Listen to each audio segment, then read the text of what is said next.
존경하고 사랑하는 국민 여러분, 750만 재외 동포 여러분, 그리고 자유를 사랑하는 세계 시민 여러분, 저는 이 나라를 자유민주주의와 시장경제 체제를 기반으로 국민이 진정한 주인인 나라로 재건하고 국제사회에서 책임과 역할을 다하는 나라로 만들어야 하는 시대적 소명을 갖고 오늘 이 자리에 섰습니다. 존경하고 사랑하는 국민 여러분, 여러분이 선택해 주신 대한민국 제21대 대통령 이재명 인사드립니다.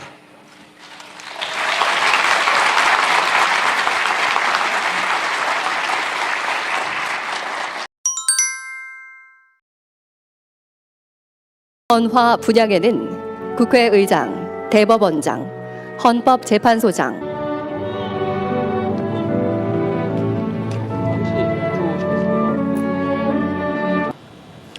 아프리카 정상과 대표들은 대한민국의 오늘에 경탄하며 우리의 경험을 배우고 싶어 했습니다.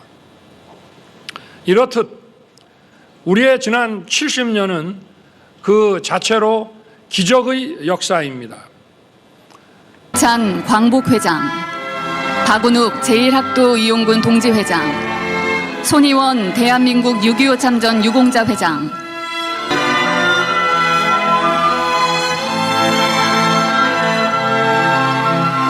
지금의 대한민국이 있기까지 국민과 나라를 위해 헌신하신 모든 국가 유공자들에게 존경과 감사의 마음을, 소중한 가족을 잃으신 유가족분들께는 깊은 위로의 말씀을 드립니다. 존경하는 국민 여러분, 우리가 해마다 이 현충일을 기리는 이유는 기억하고 기록하고 책임을 다하기 위해서입니다. 그 순방 전부터 특정 언론사에 대해서 대통령 전용기 탑승을 배제하면서 좀 논란이 되고 있는데 대통령님 입장 있으신지 궁금합니다. 대통령이 국민이 이 많은 국민들의 세금을 써가며 이런 해외 순방을 하는 것은 그것이 중요한 국익에 걸려 있기 때문입니다. 그리고 우리 기자 여러분께도 이런 외교 안보 이슈에 관해서 그 취재 편의를 제공해 온 것이고 그런 차원에서 받아들여 주시면 되겠습니다. 수고하십시오. 이상민 장관 정진론에 대해서는 의견 없으신가요? 이재명 대통령은 G7 정상회의에 초청받아 참석하기로 했습니다.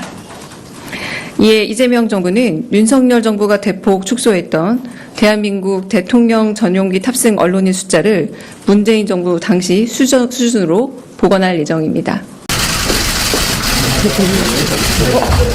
잠시 잠깐만요. 네, 여기 서주시면 저희가 질문 준비된 거 기자들끼리 취합을 좀 했는데요. 좀 드릴까요? 오늘 첫 출근 소감이랑 청문회 준비하시는 각오 한 말씀 부탁드립니다.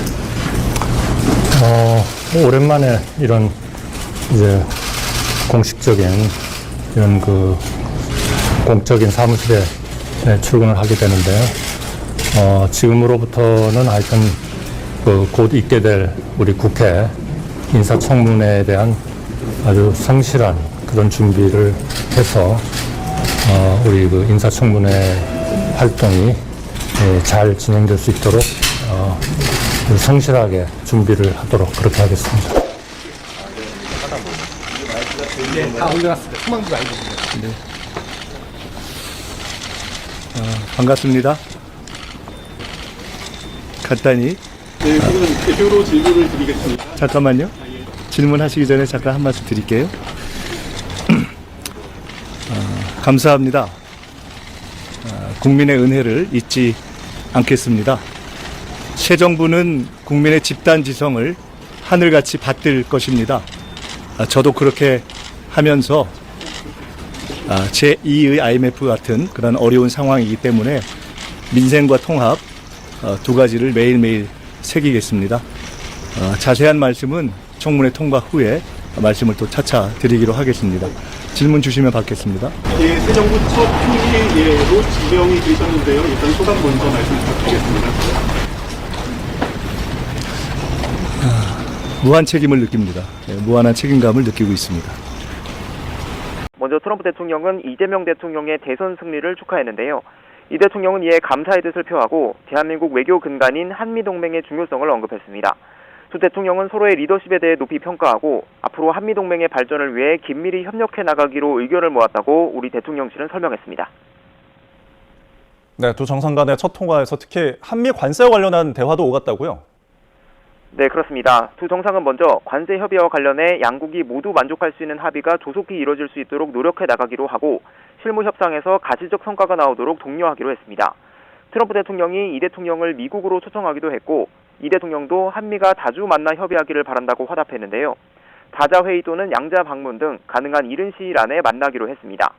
두 정상은 또 통화에서 친근하고 격이 없는 대화를 나눈 것으로 전해졌는데요. 대선 과정에서 각자가 겪은 암살 위험과 관련한 이야기를 나누고 골프 실력을 소개하며 가능한 시간에 라운딩도 갖기로 했습니다. 트럼프 대통령이 서명한 트럼프 모자를 선물 받았다는 이 대통령의 말에 트럼프 대통령이 관심을 갖고 곧 뵙게 되기를 기대한다고도 말했습니다. 네, 그런데 이전 대통령들과 비교했을 때 미국 정상과의 통화가 다소 늦은 게 아니냐는 지적도 있었죠? 네, 그렇습니다. 트럼프 대통령과의 통화는 이 대통령 취임 이틀 만에 이루어졌는데요. 이 전직 대통령들의 사례를 보면 문재인 전 대통령은 대통령 취임 당일 트럼프 대통령과 통화했고 윤석열 전 대통령도 당선 첫날 조 바이든 대통령과 통화하는 등 보통 취임이나 당선 첫날 통화가 이루어졌습니다. 이 때문에 새 정부 출범 이후 한미 관계가 멀어지는 게 아니냐는 지적이 야당을 중심으로 제기되는데요. 안철수 국민의힘 의원은 이른바 코리아 패싱이 시작되는 신호가 아닌지 우려된다고 주장했고 한동훈 전 대표도 SNS에 백악관이 우리 새 정부 노선에 대한 의구심을 드러낸 걸로 보인다고 적었습니다. 이에 대해 앞서 대통령실 관계자는 국무회의 등 현안이 계속 있고 통화 시점은 시차와 여러 일정 문제를 고려해 조율하고 있다고 답한 바 있습니다.